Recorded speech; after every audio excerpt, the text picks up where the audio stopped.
প্রিয় দর্শক, আসসালামু আলাইকুম। আমি জিনিয়া, ঢাকা মিরপুর থেকে আবারও চলে আসলাম নতুন আরেকটি ভিডিও আপনাদের সঙ্গে শেয়ার করার জন্য। কাছে এবং দূরে, দেশ বা বিদেশ, যে যেখান থেকে আমার এই ভিডিওটি দেখছেন, আশা করছি সবাই অনেক ভালো আছেন। আলহামদুলিল্লাহ, আমিও ভালো আছি। বরাবরের মতো একদমই সহজ একটি রেসিপি আপনাদের সঙ্গে শেয়ার করব। এতক্ষণে নিশ্চয়ই দেখে বুঝতে পেরেছেন আজকে আমি আপনাদের সঙ্গে কি শেয়ার করছি। হ্যাঁ, এটা হচ্ছে গরুর মাংস, কিন্তু হাতে মেখে কোনো রকম আস্ত গরম মশলা ছাড়াই ঘরোয়া মশলায় খুবই সিম্পলভাবে এই গরু মাংসটা রান্না করা হয়েছে। দেখতে যতটা লোভনীয় হয়েছে, খেতেও কিন্তু দুর্দান্ত হয়েছে। আশা করছি এই সিম্পল গরু মাংসের রেসিপিটা আপনাদের কাছে ভালো লাগবে। রেসিপিটা ভালো লাগলে লাইক, কমেন্ট, শেয়ার করে দিবেন। আর বন্ধুরা, খুবই ছোট্ট একটি ভিডিও স্কিপ না করে দেখার অনুরোধ রইল। ভিডিও স্কিপ করে দেখলে আপনার ভিডিওরও সমস্যা, আমার ভিডিওতেও সমস্যা হবে। অতএব ভিডিওটি স্কিপ না করে ফুল ওয়াচ করার অনুরোধ রইল। আর যদি ফুল ওয়াচ করতে না পারেন, অন্ততপক্ষে 2 থেকে 3 মিনিট ভিডিওটি কন্টিনিউ করবেন। আর ভিডিওটি কন্টিনিউ করার আগে ছোট্ট একটি লাইক দিয়ে তারপর করবেন। তো বন্ধুরা, এখানে আমি হাড় চর্বি সহ গরু মাংস নিয়েছি। আর এই হাতে মেখে আস্ত গরম মশলা ছাড়া আমরা যে গরু মাংসটা রান্না করব, সেইটা যদি এই হাড় চর্বি সহ হয় তাহলে কিন্তু খেতে অনেক সুস্বাদু হয়। তো আমি মাংসগুলো পানির থেকে সরাসরি উঠিয়ে হাঁড়িতে দিয়ে দিয়েছি। এটা কোনো রকম পানি ঝরিয়ে রাখিনি। আর এই এই মাংসটার থেকেই যে পানিটা উঠবে, সেই পানিটা দিয়েই আমরা এই গরু মাংসটা রান্না করে নিব। এতে করে মাংসটা খুবই গ্লেজি আর সুস্বাদু হয় খেতে। তো এখানে আমি পেঁয়াজ দিয়ে দিয়েছি 1.5 কাপ পরিমাণে। কিছুটা পেঁয়াজ গোল করে কেটে দিয়েছি, আর কিছুটা পেঁয়াজ কুচি কুচি করে কেটে দিয়েছি। আর দিয়ে দিয়েছি এখানে আদা বাটা 1 টেবিল চামচ পরিমাণে, আর দিয়েছি রসুন বাটা 1 টেবিল চামচ পরিমাণে, আর দিয়ে দিলাম এখানে হচ্ছে কাজু বাদাম বাটা। আমি 15টি কাজু বাদাম বেটে এখানে পেস্ট তৈরি করে দিয়েছি। তো আমার 1 চামচ পরিমাণে হয়েছে।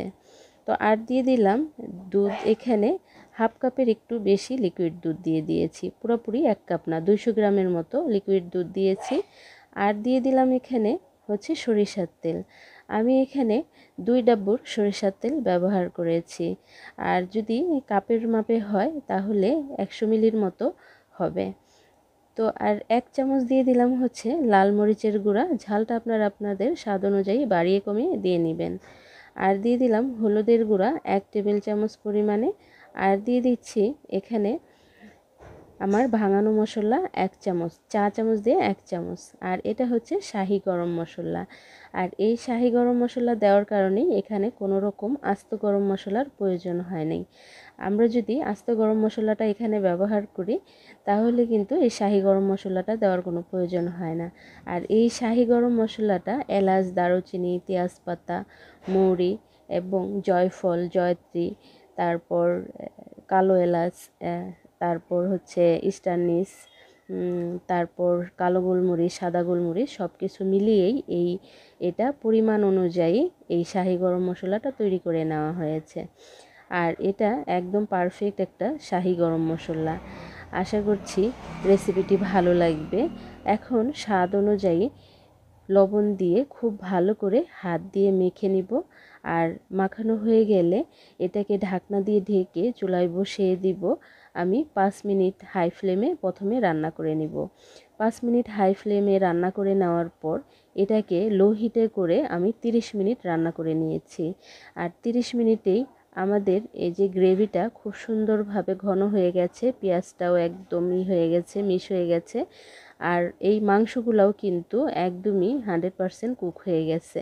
এটা দেখে নিশ্চয়ই বুঝতে পারছেন যে গ্রেভিটার কি অবস্থা। আর দেখেন অনেকটা কিন্তু এখনও গ্রেভিটা একেবারে ঘন হয়নি, তেল বের হয়ে আসেনি।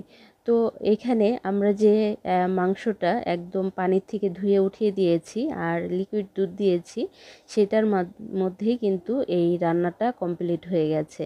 আর এই গ্রেভিটাও খুব সুন্দরভাবে পারফেক্টভাবে রয়ে গেছে। তো গরু মাংস যদি আমরা পানি ছাড়া, কোনো রকম এক্সট্রা পানি ছাড়া রান্না করি, এটা স্বাদ ও ঘ্রাণ দূরদূরান্ত হয়।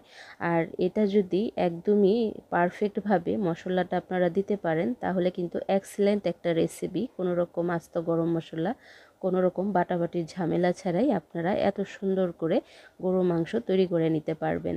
তো আমি এখানে 5-7টি কাঁচামরিচ দিয়ে এটাকে 5 মিনিট আরও হাই ফ্লেমে রান্না করে নিয়েছি।